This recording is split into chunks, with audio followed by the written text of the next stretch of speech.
Olá pessoal, aqui é o professor Lucas e hoje na nossa aula a gente vai continuar ainda nosso estudo das funções, mas agora no segmento de classificação. Vamos ver algumas classificações quanto a essas funções no quesito de se comportar no nosso plano cartesiano, porque o nosso objeto de estudo é estudar as funções envolvidas com o plano cartesiano nessa relação de domínio e imagem e apresentação do esboço, da nossa função. Vamos lá.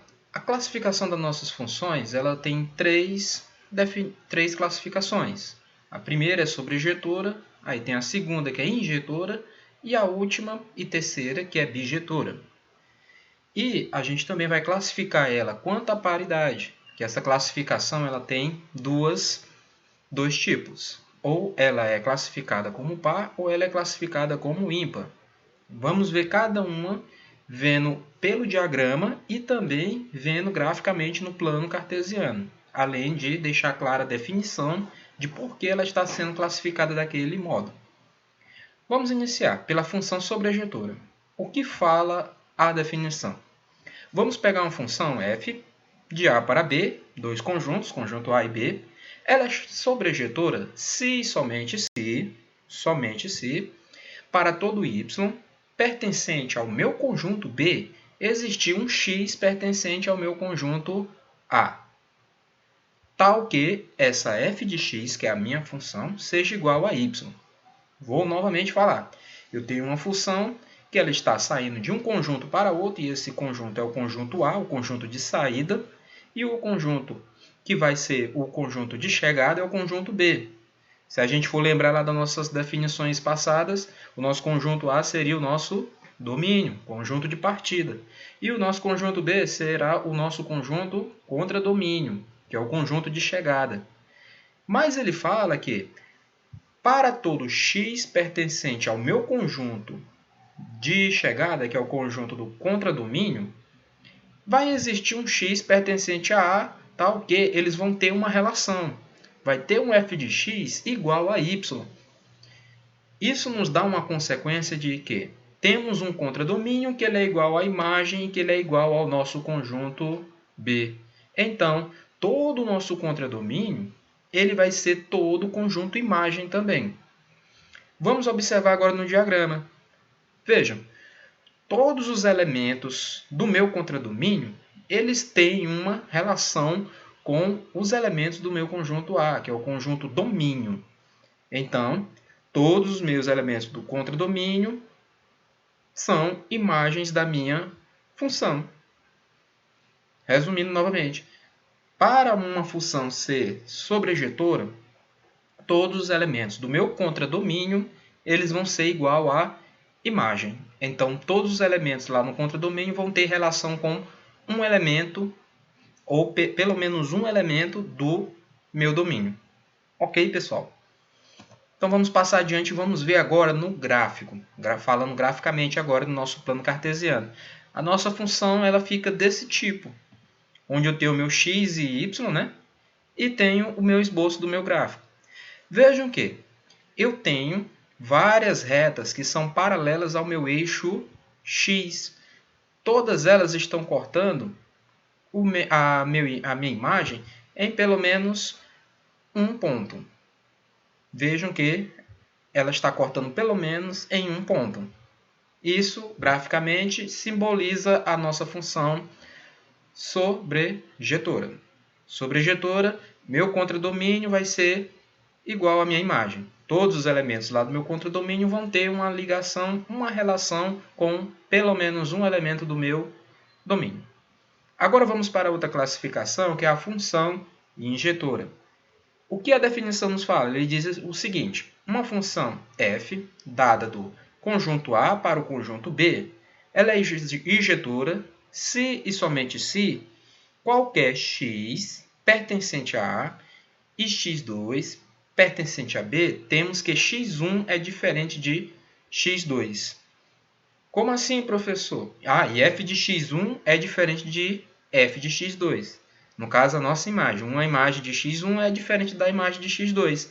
E o meu x1 é diferente do x2. Vamos ver no diagrama que fica mais fácil de vocês entenderem? Vejam, Ó, eu tenho sempre uma ligação de um elemento do meu domínio com um elemento do meu contradomínio, gerando essa imagem. Olha, vejam que aqui eu tenho uma diferenciação. Não é que nem a classificação que a gente viu anteriormente, de função sobrejetora, onde todos os elementos do contradomínio estavam contidos na minha imagem. Eram todos eles, eu poderia falar que são a imagem da minha função. Já na injetora, não. Eu posso ter algum elemento que esteja no meu contradomínio, que faça parte do meu contradomínio, mas que ele não seja uma imagem na minha função. Sobrejetora, vou sempre fazer essa relação. Sobrejetora, todos os elementos do contradomínio, eles são uma imagem que é a relação com um elemento do meu domínio. Já na injetora, ela já é diferente. Eu vou ter uma ligação de sempre um elemento do domínio com um elemento do contradomínio, gerando uma imagem. Mas nem todos os elementos do contradomínio são uma imagem da minha função. Quando essa função, a classificação desse tipo de função é injetora. Ok? Vamos ver agora graficamente como é que ela fica. Na função injetora, vamos analisar o seguinte. Vamos ver que qualquer reta horizontal traçada no seu contradomínio, no seu contradomínio, só pode intersectá-lo em apenas um ponto. Então, eu não posso ter, de modo algum, um elemento do domínio tendo duas imagens. Ele vai ter sempre uma imagem. Vamos ver agora na figura ao lado aqui. Essa é a nossa função do tipo injetora. Vejam que, olhem para o nosso eixo Y, que é o eixo exatamente do nosso contradomínio. Quando eu passo uma reta horizontal a esse meu eixo Y, podem verificar que ele só intersecta em apenas um ponto. Quando eu verificar uma função desse tipo, que ele tem essa característica, então eu vou classificar ela como injetora. Nem todos os elementos do meu contradomínio dessa função vão ser uma imagem, certo? Vamos adiante. Vamos para a terceira e última classificação das nossas funções, que é a função bijetora. Pela definição diz o seguinte: uma função f, saindo do meu conjunto A para o B, é bijetora se e somente se o meu f for ao mesmo tempo sobrejetora e injetora. Se eu tiver uma função que ela é sobrejetora e injetora, ela tem uma nova classificação. Ela não é sobrejetora e injetora. Ela é uma classificação do tipo bijetora. Vamos ver no nosso diagrama. Olha, todos os elementos do meu contradomínio têm uma relação com um elemento do meu domínio. Todos eles são imagens. Então, essa função aqui é do tipo sobrejetora, porque todos os elementos do meu contradomínio, eles são o quê? São imagens. E ela é injetora também, porque um elemento do meu domínio está tendo uma imagem. Mas aquela imagem, ela não tem outra relação com outro elemento do meu domínio. Sempre vai ser de um para um. Um elemento do domínio com um elemento do contradomínio.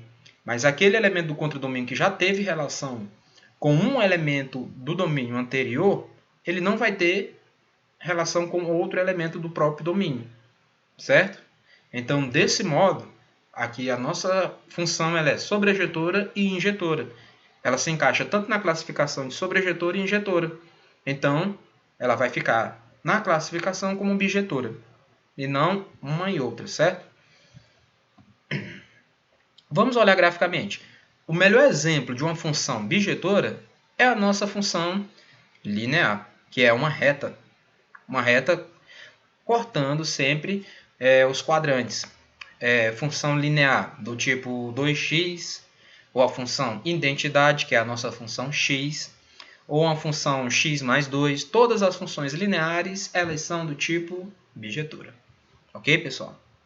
Então, vamos seguir adiante agora e falar de paridade das nossas funções. Quando é que uma função é par e quando é que ela é uma função ímpar? Para a gente classificar a paridade de uma determinada função, a gente tem que verificar sempre a simetria. É o melhor mecanismo para poder verificar se uma função é par ou ímpar. Vamos verificar a definição agora aqui da função par. Uma função, novamente, uma f de A para B, é par se e somente se o meu f de menos x, ele for igual ao meu f de x. Novamente, se a minha imagem de um elemento lá no domínio, por exemplo, o elemento 2, se o elemento 2 ele tiver uma imagem e for igual à imagem do menos 2, que é o simétrico a ele, então essa função é do tipo par. Vamos ver um exemplo? Vamos pegar nossa função aqui, x² mais 1. E vamos ver que ela é uma função par. Vamos lá. Ó, f de menos x é igual a menos x² mais 1. Só substituir. O f não é de menos x não é a variável independente. Então eu vou substituir ela na nossa função, na nossa lei de função. Então fica menos x² mais 1. Só que menos x, qualquer elemento que seja negativo, quando ele é elevado ao quadrado, ele fica positivo novamente. Porque é menos x vezes menos x. Menos por menos ele fica mais. Então eu vou ter x² mais 1. Vejam que eu substituindo o menos x para encontrar a imagem de f de menos x, eu encontrei a mesma imagem se fosse o f de x. Certo? Agora vamos colocar alguns valores. Vamos pegar o f de 1. Para a mesma lei de função que a gente tem adotado aqui no início, que é a função par x² mais 1. Veja que eu vou pegar a imagem de 1, de f de 1. Ao substituir, eu vou ter um valor igual a 2. Ó, vou pegar aqui o nosso marca-texto para eu mostrar para vocês. No f de 1, eu tenho uma imagem igual a 2. F de menos 1, se o f de menos 1 for igual ao f de 1, então a função já é par. Vejam que substituindo eu vou ter a mesma valor, a mesma imagem. Então, para os elementos 1 e menos 1, que são simétricos, os elementos do meu domínio dessa função, eu vou ter a mesma imagem. Quando isso acontece, a minha função é de que tipo? Eu já posso analisar que ela vai ser uma função sobrejetora.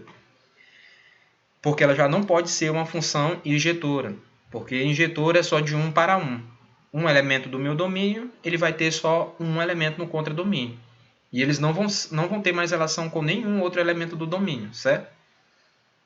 Pegando o f de 2, ó, f de 2, substituindo, eu vou ter 4 mais 1, que vai ser 5. Então, essa vai ser a minha imagem. Agora, eu pegando o simétrico, que é o f de menos x, no caso, f de menos 2, eu vou ter o mesmo valor da imagem, ó, 5. Vejam que, com isso, eu garanti que minha função ela é par. Mas, a gente pode analisar ela simetricamente também. Observem aqui na nossa função do lado. Vejam que, em relação ao eixo das ordenadas, qual é o eixo das ordenadas? O nosso eixo y.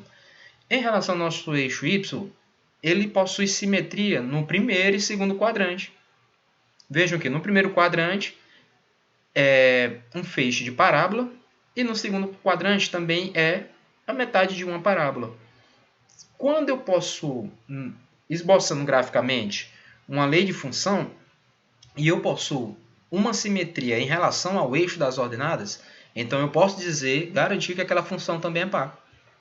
Então vejam, por simetria, analisando graficamente e provando algebricamente, eu pude ver se a minha função era par ou não. A função é par quando o meu f de menos x ele for igual ao f de x, algebricamente. E analisando pelo gráfico, ela vai ter que ter uma simetria em relação ao eixo das ordenadas. Se tiver essa simetria, então minha função eu posso garantir que ela é par.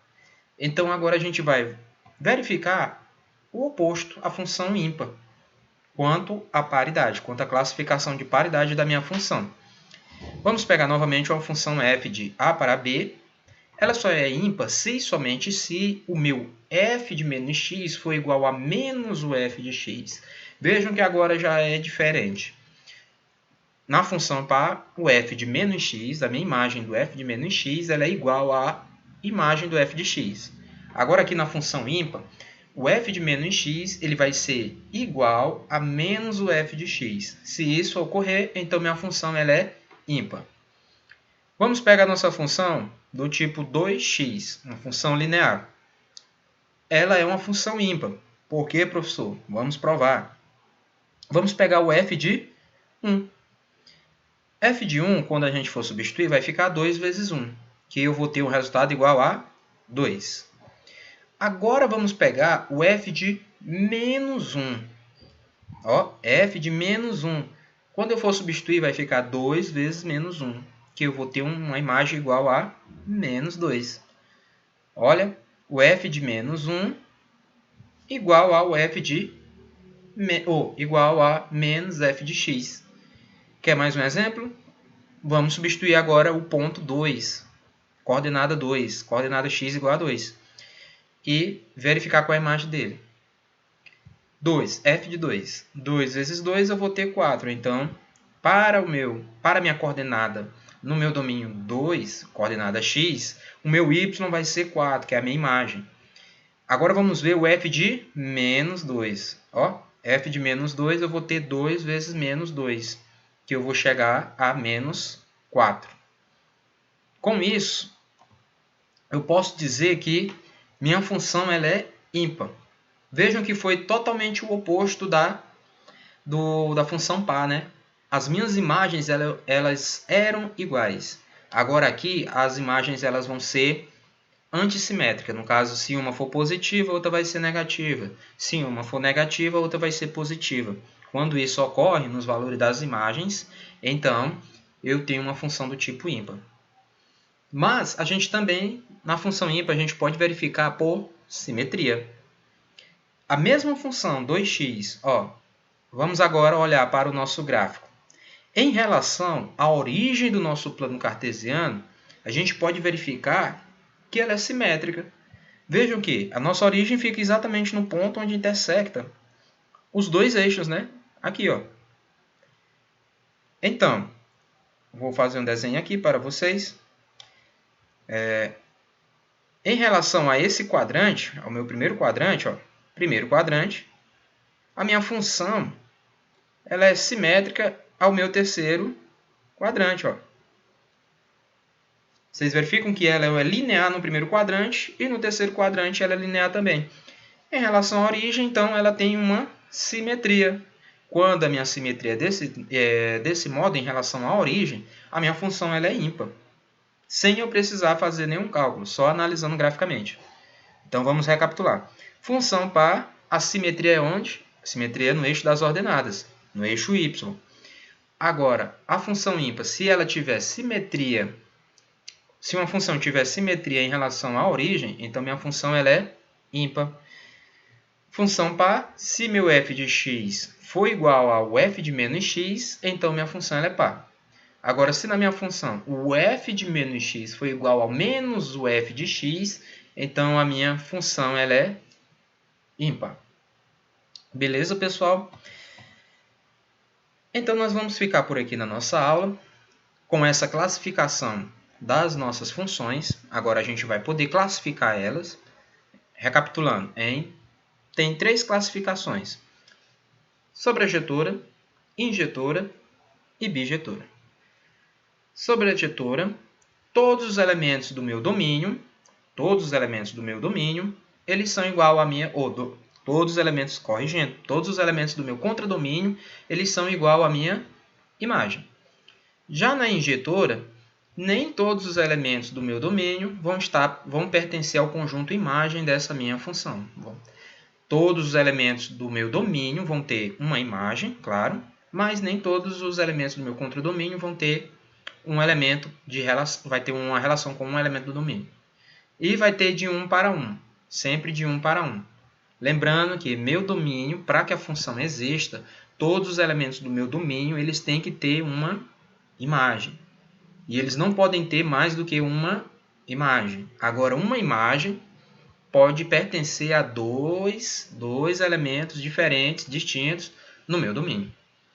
E a nossa função bijetora, que a função é classificada como bijetora quando ela é sobrejetora e injetora ao mesmo tempo. Que foi o que a gente verificou o quê? é sempre de 1 para 1. Todos os elementos do domínio eles têm uma imagem e não resta nenhum elemento no contradomínio que tenha relação com o domínio. Beleza, pessoal? E não esqueça da paridade de uma função. Quando a função é par ou ímpar, que a gente pode verificar algebricamente, fazendo nossos cálculos, ou por simetria. Bem, pessoal, vou ficar por aqui. Até a próxima aula e continue com os bons estudos. Até a próxima!